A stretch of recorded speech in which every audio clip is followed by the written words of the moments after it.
Water conservation facilities in 7.1.4 relate to the institution. What is present in the institution? We often talk about availability of water, but how do we conserve water? How do we gain water? Normally, institutions have a big size, they have a big construction, they have big surfaces. How best are these surfaces being used to conserve water? Our nation runs into droughts for more than 6 months. If we can have our own water storages, they may or may not be useful for drinking, but they can definitely be used in making the campus beautiful, in sufficing the water requirements.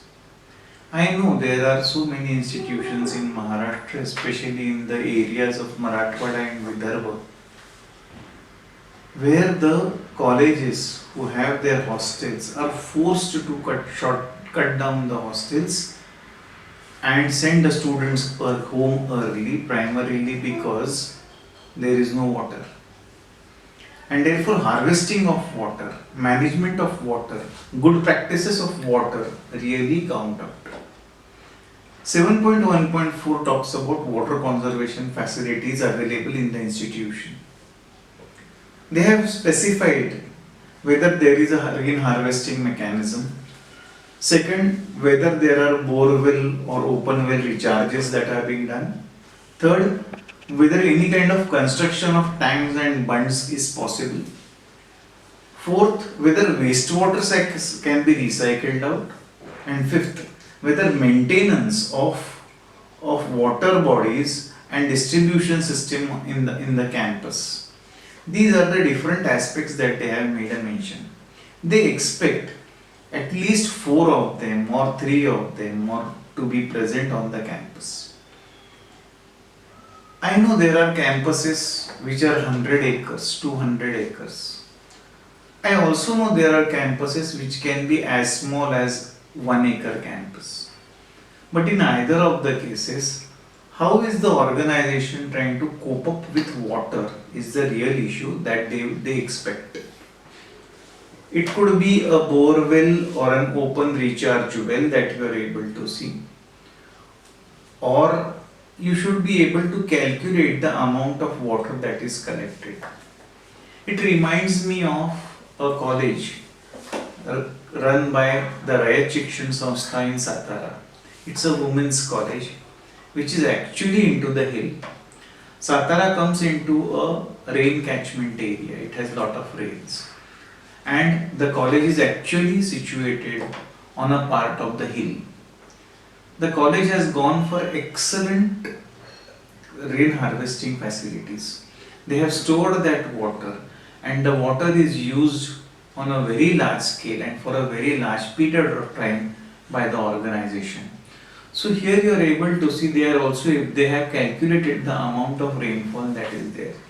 When we talk about the rainfall water that time, what is the mean rainfall of that area?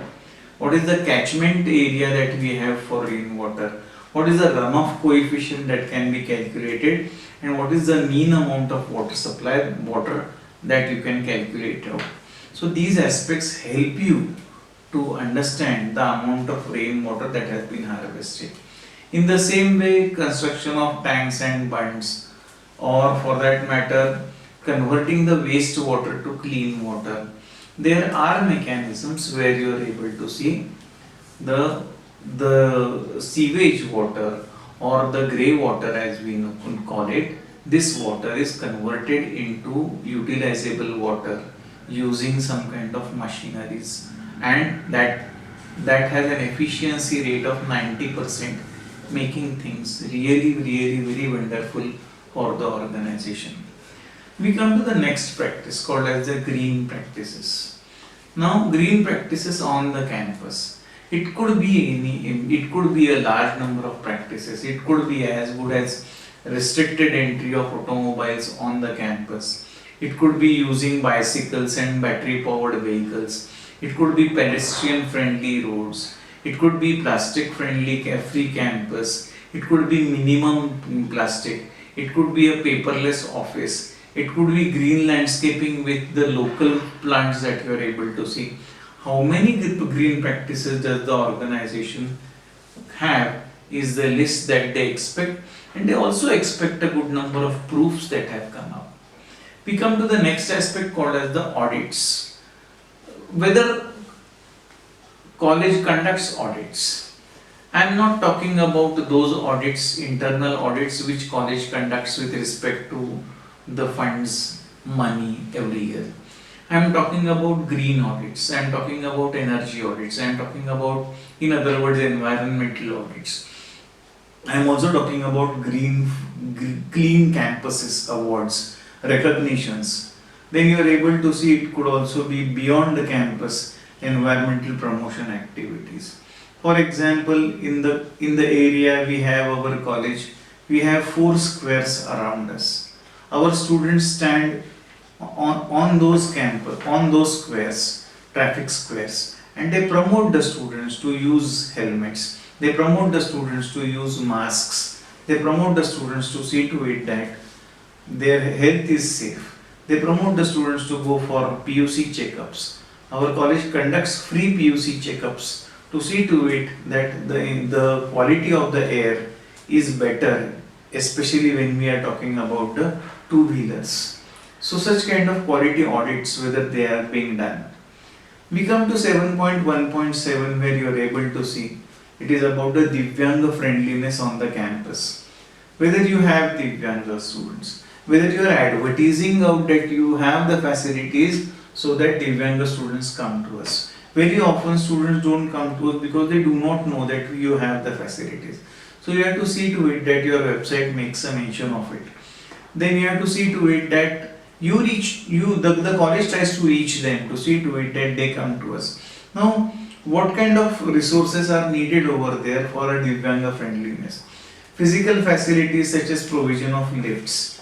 Then you are able to see disabled friendly washrooms, signage friendly washrooms, tactile paths, display roads, so that they know where to go exactly.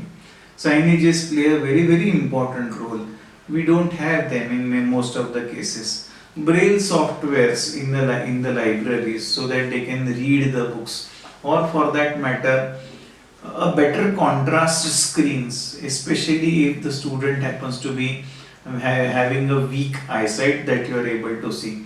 Restrooms for them, provisions for an inquiry and information centers. Then you are able to see Divyanga friendly website that really makes a big impact. Every website needs to be Divyanga friendly. Then you are able to see many such facilities are available. You need to list them. You need to see to it that they are in a working condition. Then we come to 7.1.8, which is inclusion and situatedness. That is the institutional initiatives in providing an inclusive environment, that is tolerance, harmony towards cultural, regional, linguistic, communal, socio-economic and other diversities. India is a diverse country. Whether we are practicing it, which is the best place to learn it out? The colleges.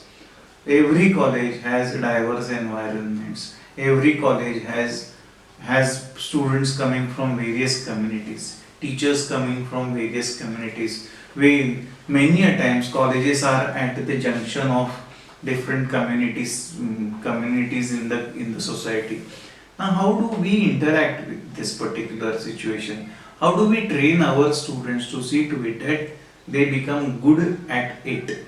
Finally, you are able to see, we come to 7.1.9, human values and professional ethics. Where do we sensitize our students and employees towards institution, to the constitutional obligations? This is to be written down in 500 words. What are the values that the organization is imbibing? What are the different kinds of activities that the organization conducts for these professional values to come into being?